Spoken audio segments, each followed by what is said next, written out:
Have you ever listened to a collection of songs or an album by a musical artist that you really like and wondered what it would be like if there was a set of characters or an interconnected story behind the lyrics? Before we get started, I just wanted to say thanks for over 1,000 subscribers in this channel. I really do believe that YouTube is the best way for me to communicate my thoughts, ideas, my music, and also my process. So if you're interested in learning more and you haven't subscribed yet, please click the button below this video. And if you're interested in getting a deeper dive on how I go about things, I have links to my Discord and my website in the description of this video. I am so excited that I get to make this video. This is something that I wanted to do for quite some time now. I know that the record has been out for quite a few years at this point, but I felt like there was so much that had yet to be said. This is one of my favorite subjects in general. I love world building. I love when artists make concept albums, and hopefully there's something that you can take away from this and maybe get inspired to do something of your own. And if you do so, please link to me in the comments. I would love to check it out. So taking this back to where this all began, because in reality, there were a bunch of formative experiences that would culminate with the making of this record, and the first of which was my getting into animation at around 2003, where I learned what was called Macromedia Flash at the time, and I needed a mascot or some sort of avatar to differentiate myself amongst other people that I was talking to. And so I created this little robot character that would have different forms and different backstories and different names over the years. A few years later, I started getting into music, and I was really into emo and metal and progressive rock. And I think the first concept record that I personally heard was 3 Cheers for Sweet Revenge by My Chemical Romance. Around the same time, I was also listening to albums such as American Idiot by Green Day, Dark Passion Play by Nightwish, City of Evil by Avenged Sevenfold, and Black Holes and Revelations by the band Muse. And all of those had some sort of overarching theme and loosely based characters within the lyrics of their albums. Even when I would start to learn how to produce my own music, I never really thought about being my own recording artist. I really liked making music because it was fun. I wanted to do animation because it didn't put a lot of attention on myself, and I only really started to think that I could be my own singer, my own artist, when I started booking shows with this promoter called Smoothie Tunes in the New York City area around 2015. In July of 2015, I had an opportunity to play at the Knitting Factory in Brooklyn, which was a venue I wanted to play ever since I was a teenager. And during my set, I decided to spontaneously throw some lyrics that I was drafting in the background on top of my set, and it was really positively received. So I started thinking about potentially doing more vocal music as a form of creative expression. This was a super interesting year for me because my musical tastes were evolving from traditional EDM more into J-pop and rhythm game music. I was really into using MIDI controllers in place of regular turntables to do DJ sets, and now I was playing with the idea of putting vocals on my music. So all these things were coming together and pushing me to maybe scale up with my musical ideas. So let's talk a little bit about the process and how I went about making this record. Probably the first thing to keep in mind is the introduction of a leitmotif, which is a recurring melodic idea to establish a sense of place across multiple songs. In the case of my record Futuresong, the album is actually named after the leitmotif that is heard in multiple songs, and the melody is actually canon within the story. You can hear really clearly defined examples of the Futuresong melody on the opening track Jackrabbit.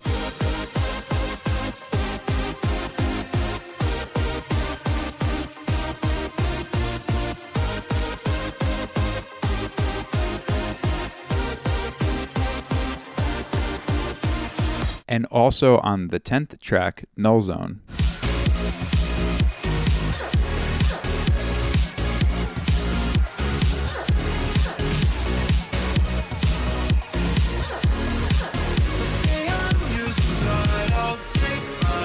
But it's also sprinkled in the background on multiple other songs on this record. I think it's really telling that I got my background in things like animation and music because I was always really into ARGs and projects that overlaid some sort of fictional world on top of ours, and Futuresong was always built to be in the vein of things like that.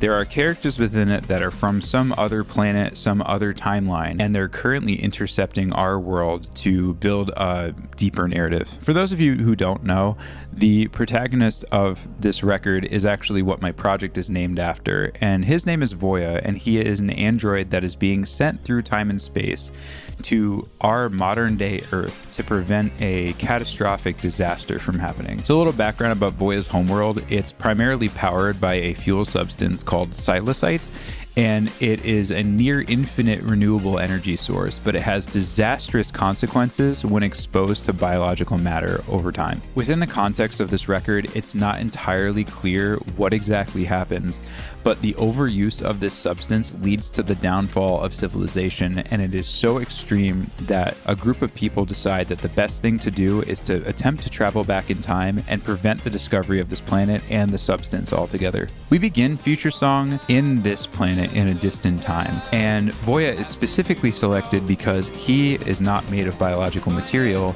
and he has a higher chance of success at being shot through space and time over 1,000 years. And we can still feel the hesitation and the anxiety in the room about whether or not this will be a successful mission. So even though Voya survives this time jump, the impact of doing so completely wipes his memory of who he is, where he comes from, or what his mission is on Earth.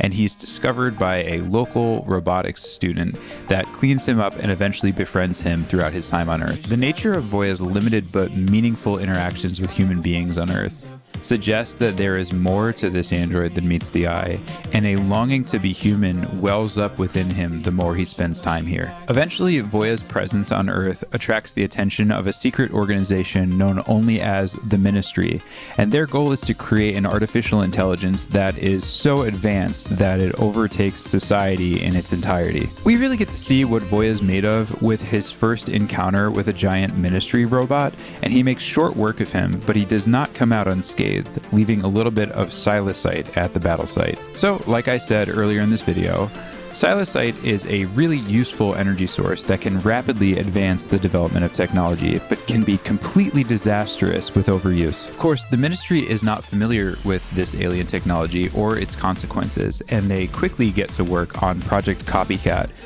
which is a prototype of their beloved AI within the body of an android that strongly resembles Voya's likeness. Project Copycat ends up being way more than the Ministry can handle, and it breaks free of its physical restraints and installs itself onto the World Wide Web, overtaking every single device on this planet connected to the internet. But even for world-dominating AI, it gets lonely at the top, and so eventually Project Copycat searches the world for a being as advanced as she is to rule by her side. Taking advantage of her full control of the World Wide Web, this AI issues a broadcast beckoning to Voya to join her in world conquest. Confused about his overall purpose, but still very much on the side of protecting the sanctity of human life, Voya opposes Copycat and fights through a nearly endless horde of possessed technology to try and stop her onslaught. This is just like a little bit of a detail, but while I was writing this record, I was commuting by train an hour and a half each way to work every day.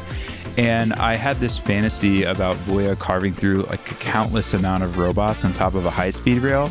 And you can feel that and see little details of that within the lyric video. So anyway, throughout the timeline of this album, Voya keeps getting visited by this apparition that he believes to be a ghost that is just haunting him.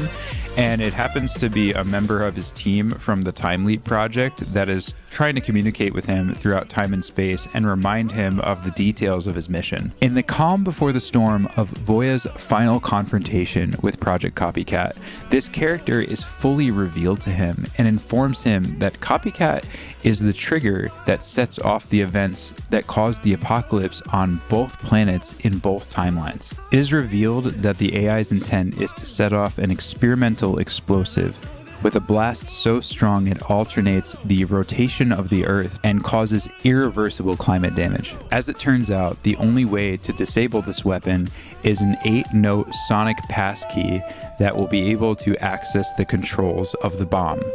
The researchers that built this had called it the Futuresong.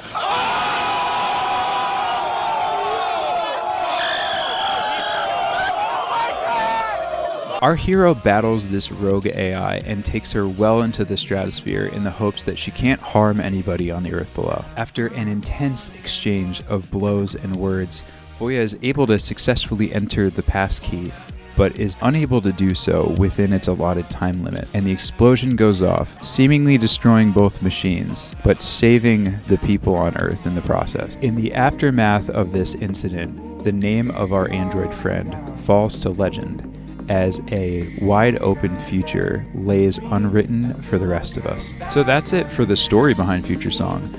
I can honestly say that the events that would transpire and the opportunities and the people I would meet and the tours that would follow really did transform my life for the better. At the time of making this video, I'm happy to say that I am finally back into writing concept music once again, and you can hear the robot's most recent escapades in my track Dead Set Radio, which is out now on all platforms. I love writing interconnected stories and having little Easter eggs for people to find, and Futuresong is riddled with that.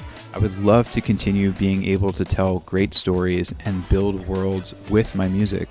And if you like what you hear and you want to know more, feel free to leave me a comment. Please consider hitting subscribe, or maybe stream my album on your favorite streaming platform. Every little bit counts, and it lets me know what more I can build for you. Anyway, that's going to be it for me for this video today. I'm going to leave a ton of links in the description of this video for you to check out if you so desire, and I hope to see you again soon.